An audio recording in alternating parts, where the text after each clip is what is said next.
시작. 복음으로 자유하다. 로마서 6장 10절 13절 합독합니다. 그가 죽으심은 죄에 대하여 단번에 죽으심이요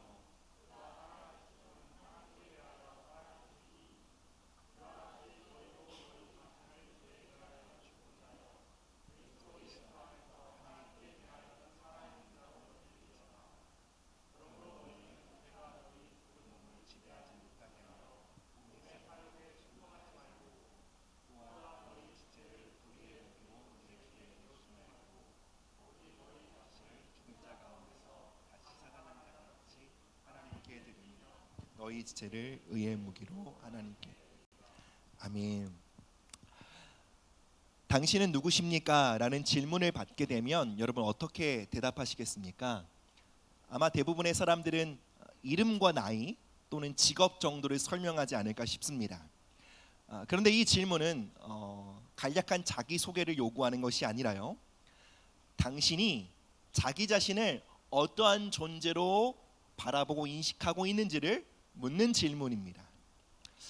대단히 철학적이고 추상적인 질문으로 보이지만 사실 우리는 매일매일 이 질문에 답하며 살아갑니다.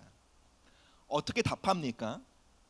우리가 어떻게 말하는지, 우리가 어떻게 행동하는지를 통해 우리는 매일 나는 내가 누구인지 이렇게 생각합니다 답변하고 있다는 거예요. 왜 그렇습니까? 우리의 모든 언행의 뿌리는 바로 내가 누구인지에 대한 생각, 정체성에 뿌리를 두고 있기 때문에 그렇습니다. 여러분, 정체성이 무엇이죠? 자기 존재에 대한 인식입니다. 내가 어떤 사람인지, 또 어떤 가치가 있는지 스스로 어떻게 생각하고 믿고 있느냐, 이것이 바로 정체성입니다. 사람들은 정체성에 따라 말하고 행동하게 되어 있습니다. 다시 말하면 내가 누구인지 어떻게 믿느냐가 결국 행동을 결정한다라는 것입니다. 여러분, 우리의 말과 행동은요, 하나도 그냥 나오는 것이 아닙니다. 그 밑바탕에는 나는 이런 사람입니다 라는 뿌리 깊은 믿음이 자리 잡고 있다는 것입니다. 예를 들어 보겠습니다. 한번 이런 사람을 생각해 보십시오. 자기 자신에 대해 무가치하며 가치 없다고 여기는 사람입니다. 마음속 깊은 곳에서 나는 쓸모없는 사람이야, 나는 사랑받을 자격이 없어, 이러한 정체성이 뿌리 깊게 내려 있습니다. 그 사람은 자신의 가치를 믿지 못하기 때문에 자신의 인생을 함부로 대할 것입니다. 그리고 다른 사람들 또한 소중히 대하지 않을 것입니다. 그의 말에는 종종 짜증, 비난, 자책, 그리고 공격적인 말이 섞여 있을 것이고, 그리고 무기력과 무관심, 과도하고 지나친 방어 체제가 나타날 것입니다. 그 사람은 나는 쓸모없는 사람이야 라는 이 부정적인 믿음을 삶의 언행으로 표현하고 있는 것입니다. 반대로 어떤 사람은 자기 자신을 소중히 여깁니다. 가치 있는 사람이라고 여깁니다. 자신을 사랑받기에 충분한 존재로 여기며 하나님 앞에 의미 있는 인생이라고 여깁니다. 그는 분명히 자기의 삶을 아끼고 사랑하며 또 자신의 인생을 건설적으로 세워가는 일에 헌신할 것이며, 다른 사람들도 존중하며 아끼며 그의 말과 행동에는 배려심과 친절이 물씬 담겨 있을 것입니다. 여러분, 이렇듯 우리의 언행의 뿌리에는 내가 누구인지에 대한 생각과 믿음이 담겨 있습니다. 그렇기 때문에 지혜로운 부모와 교사는 단순히 아이와 학생의 행동과 말을 바꾸려고만 하지 않습니다. 물론 즉각적으로 그 아이의 행동을 교정하는 것이 쉽고 빨라 보입니다. 예를 들면 그렇게 하지 마, 이렇게 행동해라고 다그치는 것이죠. 이렇게 하는 것이 때로는 빠른 해결책으로 보입니다. 그러나 그러한 방식은 일시적인 변화로 끝나기가 쉽습니다. 왜 그렇죠? 그 아이가 그러한 태도를 하고 그러한 행동을 하게 만드는 그 뿌리 깊은 정체성이 바뀌지 않았기 때문입니다. 부모의 통제가 끝나고 교사의 영향력 밖으로 넘어가는 순간 아이의 잘못된 행동은 다시 튀어나오기 마련인 것입니다. 그래서 좋은 교사는, 좋은 부모는 아이의 행동을 바꾸기 전에 먼저 아이의 중심에 건강하고 바른 정체성을 심어주도록 노력합니다. 너는 가치 있는 존재야. 너는 사랑받기에 충분한 존재야. 너의 안에는 엄청난 재능과 은사가 담겨 있어. 하나님이 그것을 너에게 선물로 주셨어. 너는 의미 있는 삶을 살아갈 거야. 이러한 진리와 사랑과 격려의 말을 반복적으로 선포할 때 아이의 내면에 정체성의 씨앗이 심겨지게 되고요. 시간이 지나면 아이는 참으로 내가 그런 존재라는 것을 믿게 됩니다.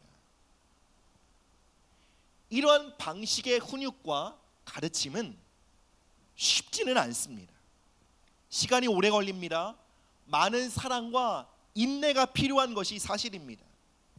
때로는 눈에 보이는 즉각적인 열매나 변화가 안 보일 때도 많습니다.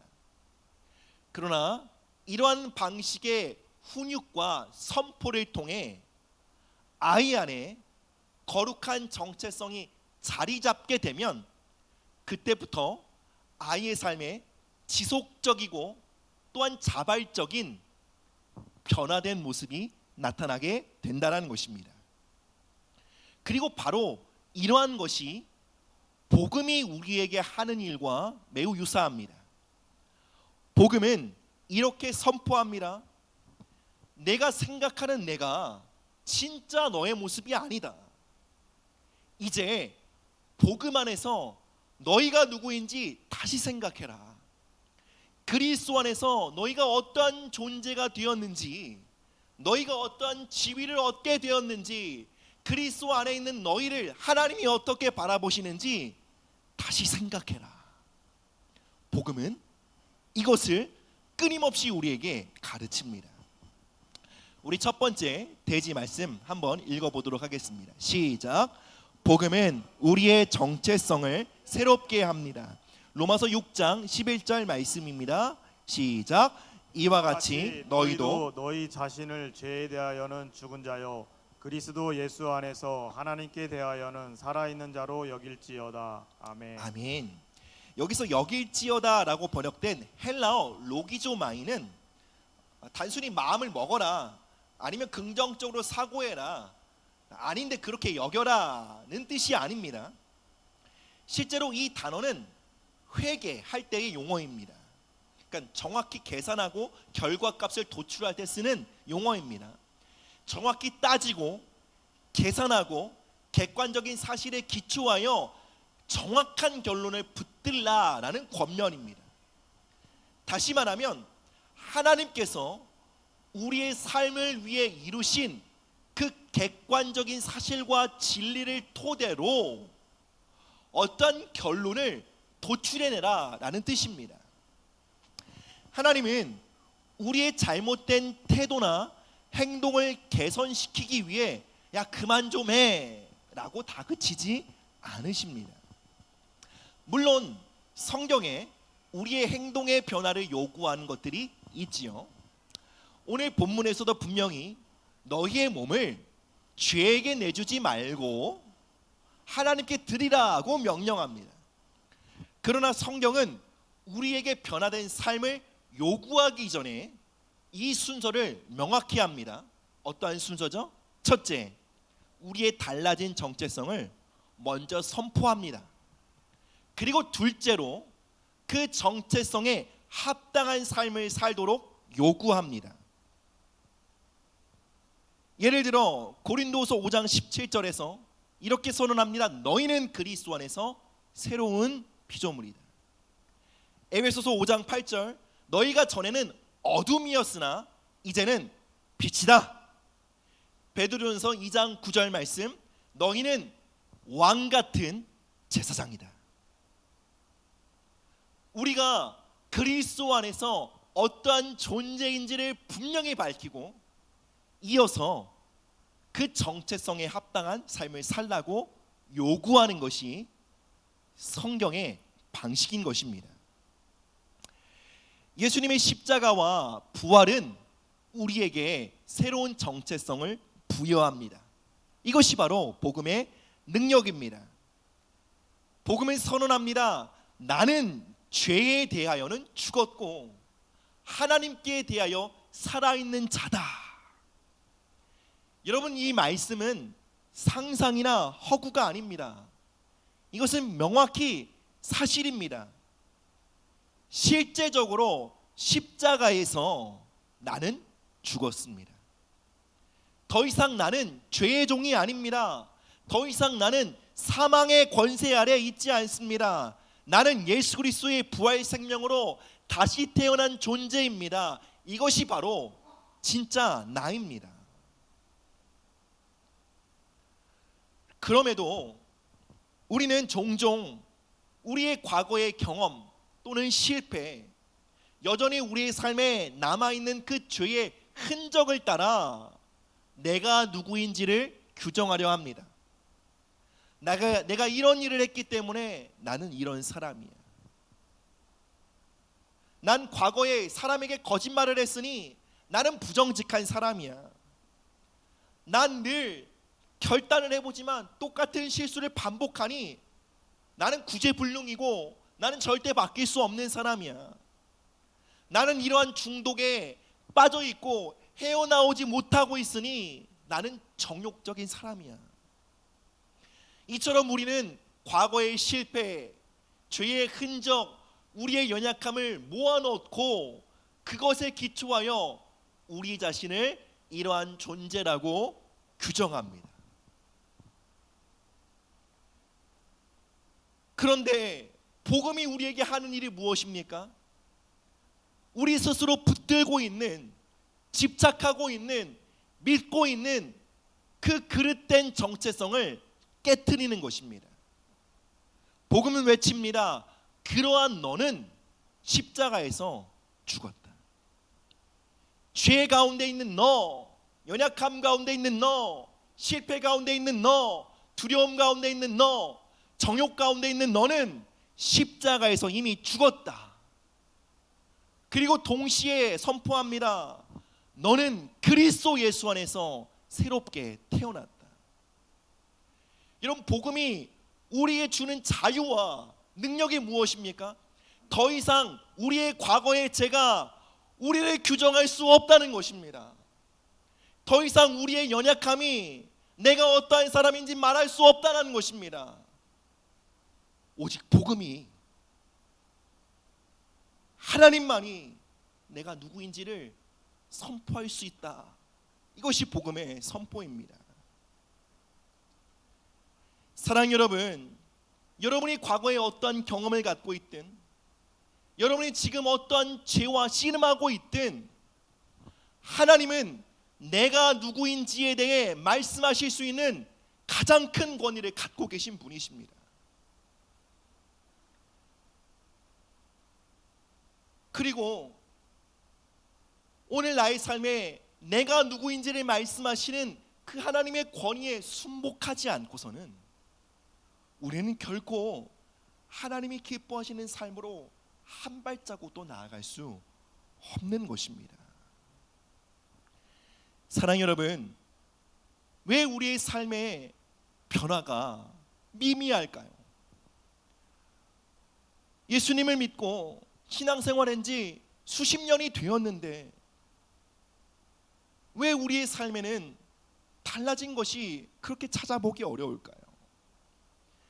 여러분, 그것은 하나님께서 우리에게 부여하신 그 새로운 정체성을 우리가 받아들이지 않고 있기 때문에 그렇습니다. 이제 그리스도 안에서 우리가 어떠한 존재가 되었음을 선언하시는 그 하나님의 말씀의 권위 앞에 우리의 생각을 순복하지 않고 있기 때문에 그렇습니다. 바꿔 말하면 우리는 하나님 앞에 이렇게 말합니다. 내가 누구인지에 대해 말할 권리는, 권한은 내가 하나님보다 더 크게 갖고 있습니다. 내가 누구인지에 대해 규정하고 선언할 수 있는 것에 대해 나는 하나님보다 더 큰 권위를 갖고 있습니다. 여러분, 우리가 이것을 이렇게 믿고 있는 한 우리는 결코 변화될 수 없습니다. 사랑하는 여러분, 지난주에도 말씀드렸죠. 믿음이 먼저입니까? 변화된 삶이 먼저입니까? 여러분, 변화된 삶을 살기에 우리가 믿음을 갖게 되는 것입니까? 아니면 믿음을 갖게 되었기에 비로소 우리가 변화된 삶을 살아갈 수 있는 그 길이 열리게 되는 것입니까? 믿음이 먼저입니다.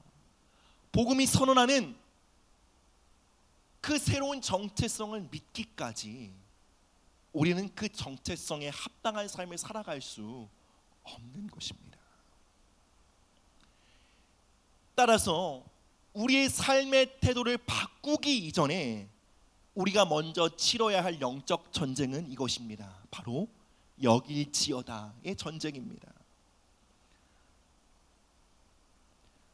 바로 하나님의 말씀과 성령의 능력 안에서 우리에게 부여된 참 정체성을 우리가 굳게 붙들고 지키는 영적 전쟁에서 승리한 이후에야 우린 비로소 변화된 삶을 향해 걸어갈 수 있는 것입니다.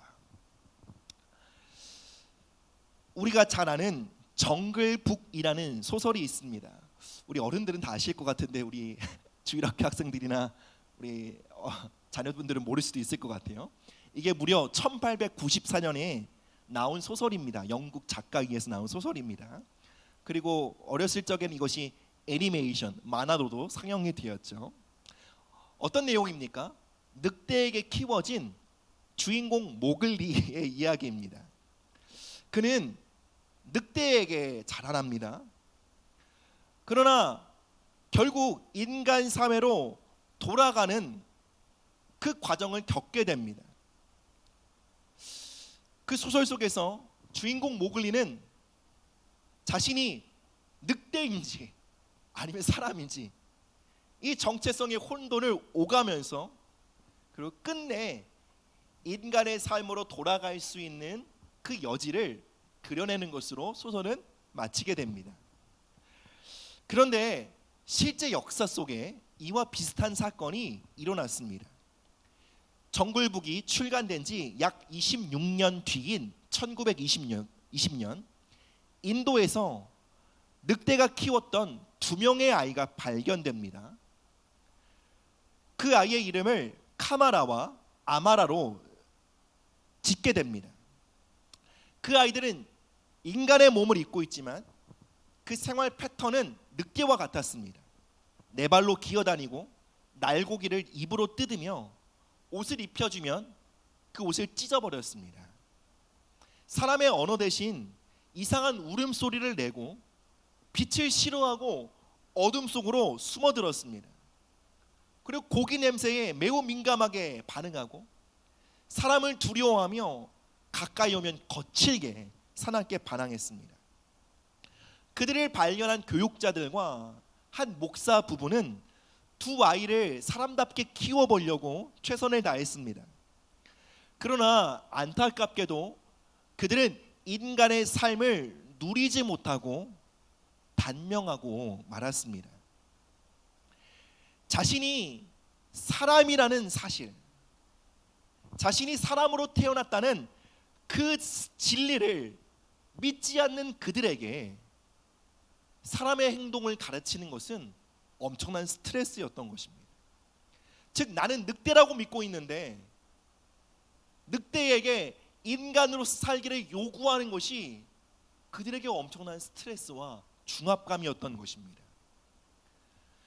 그런데 사랑하는 성도 여러분, 우리 모든 성도들이 이와 비슷한 스트레스와 도전을 통과합니다. 저는 모든 성도들이 겪는 가장 큰 혼돈이 여기에서 비롯된다고 믿습니다. 여러분, 우리는 사람의 생명으로 태어났으나 그리스도와 복음의 능력 안에서 하나님의 생명으로 새롭게 태어난 자들입니다. 인간의 생명과 하나님의 생명의 격차는 인간의 생명과 늑대의 격차보다 훨씬 더 큽니다.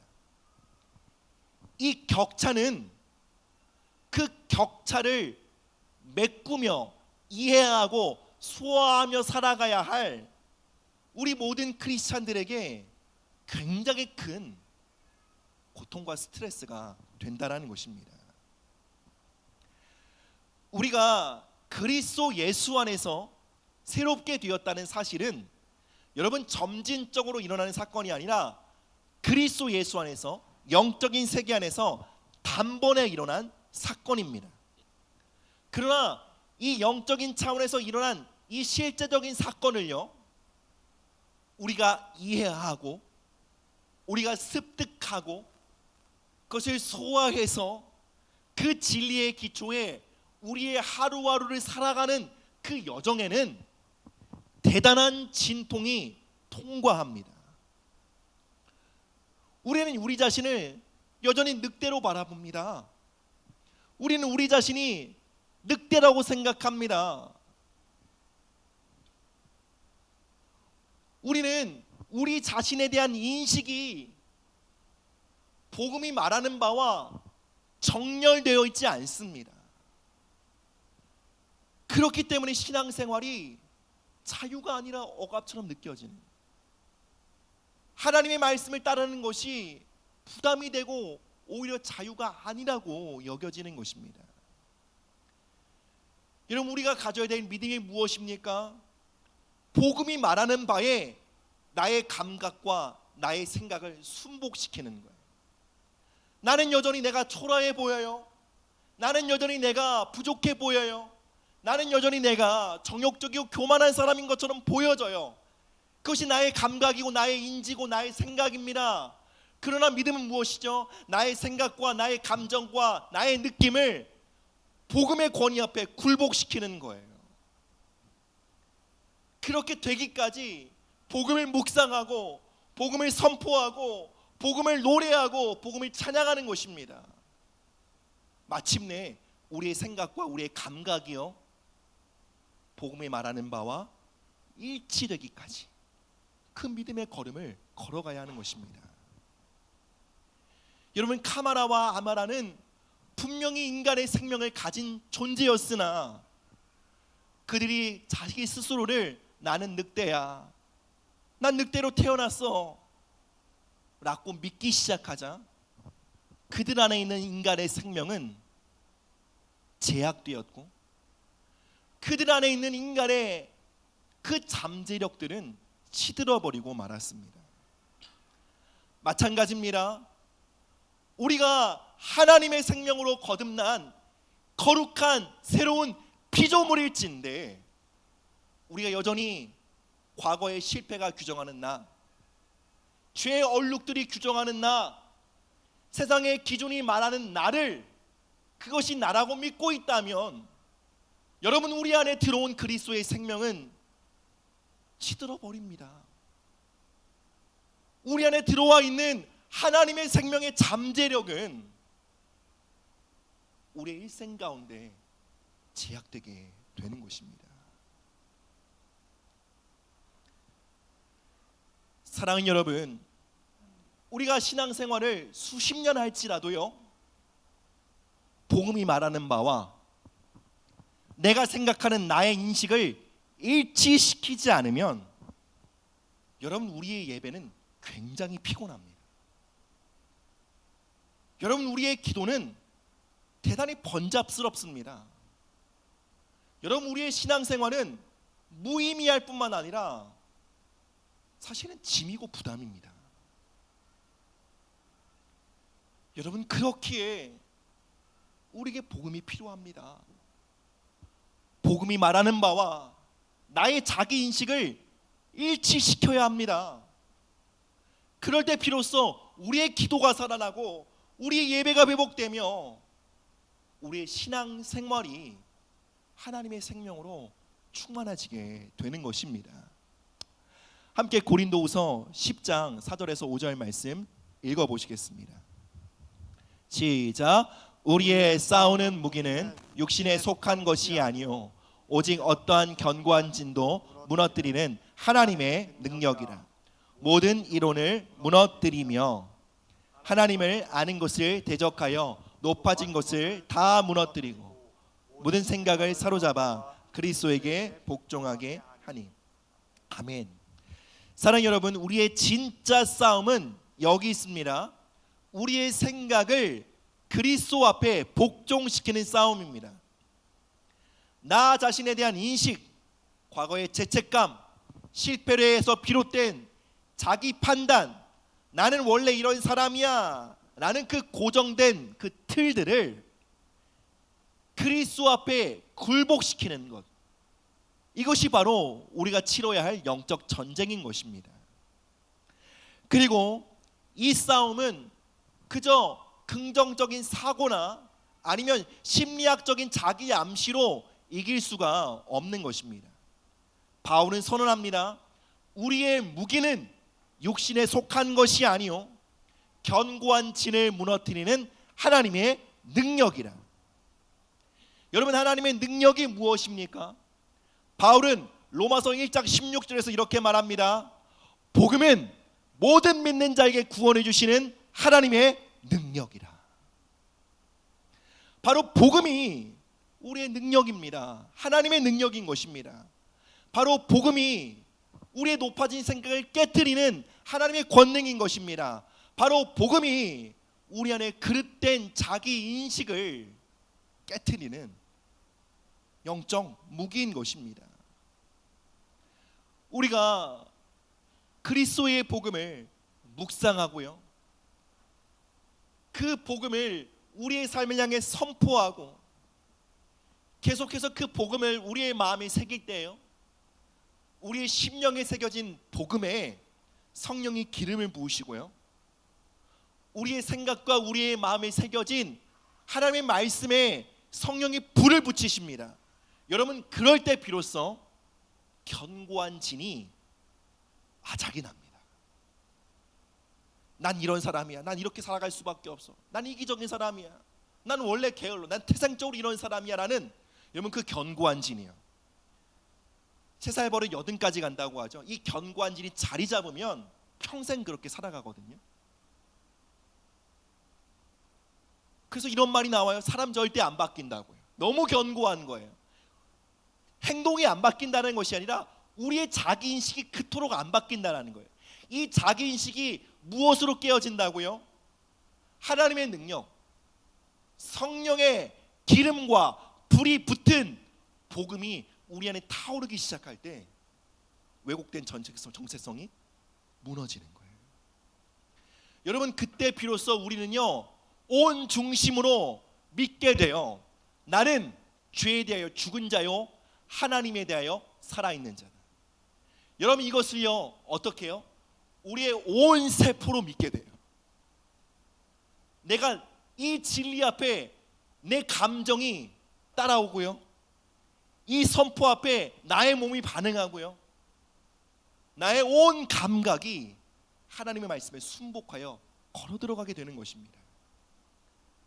여러분, 여기서 삶의 돌파와 변화는 시작되는 것입니다. 사랑하는 여러분, 정말로 우리의 삶을 변화시키는 능력이 복음에 있음을 믿게 되시기를 주님의 이름으로 축원합니다. 우리 다음으로 넘어가 봅시다. 우리 함께 읽겠습니다. 시작. 복음은 우리를 참된 자유로 이끕니다. 로마서 6장 13절입니다. 시작. 또한 너희 지체를 불의의 무기로 죄에게 내어주지 말고 오직 너희 자신을 죽은 자 가운데서 다시 살아난 자 같이 하나님께 드리며 너희 지체를 의의 무기로 하나님께 드리라. 아멘. 여러분, 물고기는 물속에서 헤엄칠 때 자유롭습니다. 새는 자유롭게 하늘을 날아다닐 때 비로소 자유롭습니다. 사람은 사람답게 살아야 자유로운 것입니다. 자유는 결코 제한 없이 막 사는 것이 아닙니다. 자유는 지어진 목적에 합당하게 살아가는 것이 자유입니다. 난 내 맘대로 이렇게 살아갈 거야 라고 여기며 난 내 발로 기어다니며 울부짖고 짐승처럼 살아갈 거야. 여러분, 그것은 자유가 아닙니다. 속박입니다. 자기 스스로를 파괴하는 선택입니다. 그럼에도 이 시대에는 이러한 속임이 팽배합니다. 내가 하고 싶은 대로 살아가는 것이 자유다. 내 마음대로 돈을 쓰고 내 마음대로 관계를 맺고 내 마음대로 내 욕망대로 내 정욕대로 살아가는 것, 그것이 자유라고 말합니다. 여러분, 거기에는 일시적인 쾌락과 자극과 흥분이 있습니다. 그러나 반드시 그 따르는 결과가 무엇입니까? 더 큰 속박입니다. 더 큰 혼돈을 경험합니다. 더 큰 공허와 목마름을 경험하게 되는 것입니다. 그것은 자유가 아니요 속박이고 자기 스스로를 파괴하는 선택입니다. 창조주 하나님이 지으신 목적대로 살아가는 것, 이것이 우리의 참된 자유입니다. 여러분, 우리는 그리스도 예수 안에서 새롭게 창조되었습니다. 그렇기에 우리의 참된 자유는 그리스도를 따라 살아가는 데 있습니다. 거듭난 성도는 하나님을 사랑할 때 자유롭습니다. 하나님을 섬길 때 자유롭습니다. 그리스도를 따라 형제자매를 사랑할 때 자유롭습니다. 그리스도를 따라 나에게 해를 가한 형제자매를 용서할 때 자유롭습니다. 이를 갈고 복수하면 더 자유로울 것 같으시죠? 그렇지 않아요. 왜요? 우리 안에 그리스도의 생명이 있거든요. 이제 우리의 진짜 자유는 나의 진짜 생명을 따라 살아가는 거예요.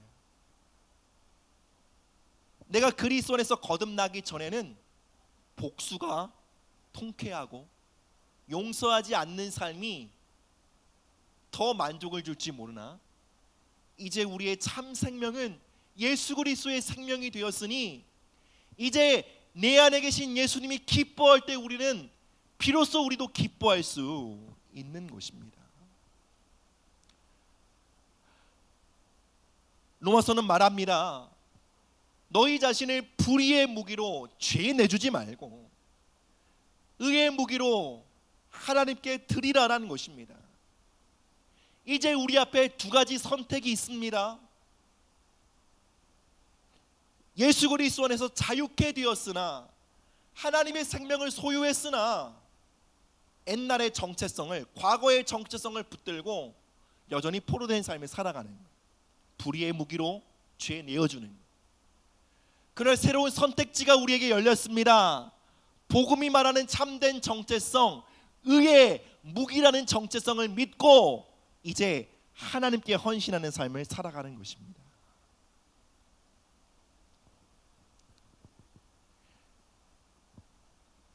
거룩은 자동으로 되어지는 삶은 아니지만 이제 예수 그리스도 안에서 우리에게 가능한 길이 되었습니다. 이것이 바로 복음의 능력인 것입니다. 우리 마지막 말씀입니다. 고린도후서 5장 15절 말씀입니다. 시작. 그가 모든 사람을 대신하여 죽으심은 살아있는 자들로 하여금 다시는 그들 자신을 위하여 살지 않고 오직 그들을 대신하여 죽었다가 다시 살아나신 이를 위하여 살게 하려 함이라. 아멘. 많은 사람들은 주님을 위하여 산다라는 말을 덜컥 두려움으로 받아들입니다. 주님만을 위해 살아가겠습니다 라는 고백을 들으면 그럼 난 어떡하지? 라는 생각을 갖습니다. 그런데 여러분, 성경은 말합니다. 나는 이미 십자가에서 죽었습니다. 우리는 종종 십자가에서 죽은 나를 붙들고 불안해하며 그것을 섬기려고 하지만 복음은 말합니다. 그것은 이미 죽었고 존재하지 않습니다. 그러므로 더 이상 나를 위해 살아가는 것은 나를 만족시켜주지 못합니다. 왜요? 나는 십자가에서 처리되었기 때문에. 이제 우리는 나 자신을 위해 살아갈 때 결코 배부를 수 없습니다. 나를 기쁘게 하려고 살아갈 때 여러분 우리는 만족할 수 없습니다. 더 공허해집니다. 나를 위해 살아가려고 애를 쓰면 쓸수록 우리는 인생의 길을 잃습니다. 그러나 내가 내 안에 있는 진짜 참 생명인 예수 그리스도의 생명을 발견하고 예수님을 위해 살아가기로 결단할 때 여러분 우리의 인생의 길이 발견되고 우린 참으로 기뻐하고 만족할 수 있는 길을 발견하게 되는 것입니다. 사랑 여러분, 복음은 선언합니다. 이제 나의 참 생명은 내 안에 들어온 예수 그리스도의 생명입니다. 그렇다면 여러분 이제 우린 이렇게 살아야 합니다. 여러분이 높아지길 원하신다면 예수님을 높이십시오. 여러분 참으로 만족한 삶을 살길 원하신다면 그분의 뜻을 만족시키는 삶을 걸어가십시오. 여러분의 인생이 참으로 아름답고 존귀해지길 원하신다면 여러분 예수님의 이름을 영화롭게 하십시오. 그러면 여러분의 삶이 높아질 것입니다. 그러면 여러분의 삶이 충만해질 것입니다. 그러면 여러분의 삶이 참으로 아름다워질 것입니다. 여러분 복음이 말하는 역설이 무엇입니까? 내가 나를 위하여 나의 기쁨을 만족시키기 위해 살아갈 때 여러분 우리가 우리 인생에서 누리는 행복과 기쁨이 얕아진다는 거예요. 반대로 내가 주님의 기쁨을 위해 살아갈 때 그분의 기쁨이 되기 위해 우리 삶을 헌신할 때 여러분 우리가 이 땅에서 누릴 수 있는 행복의 총량과 깊이가 증가된다는 것입니다. 이것이 복음이 우리에게 말하는 역설입니다. 이것이 참된 자유와 기쁨에 이르는 길이고 거듭난 성도의 참된 만족의 길입니다. 말씀을 맺겠습니다.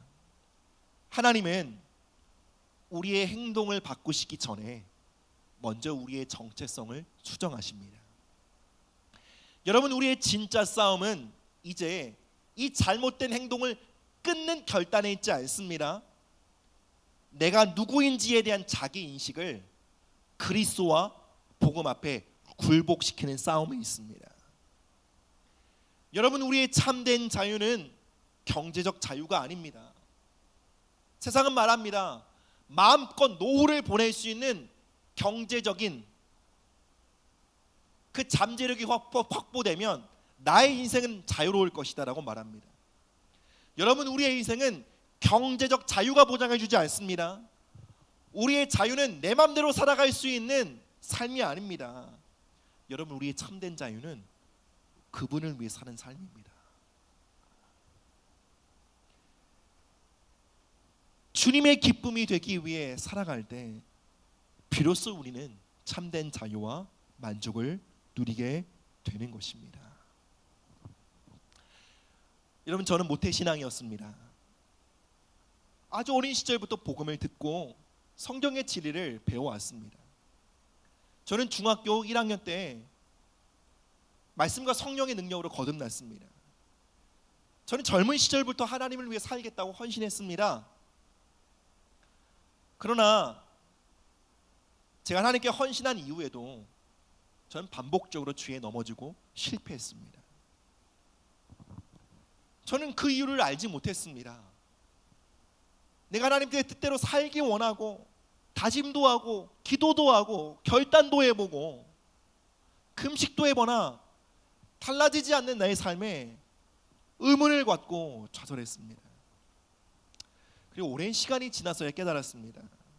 저의 모든 실패는 복음을 몰랐기 때문이라는 것을 깨달았습니다.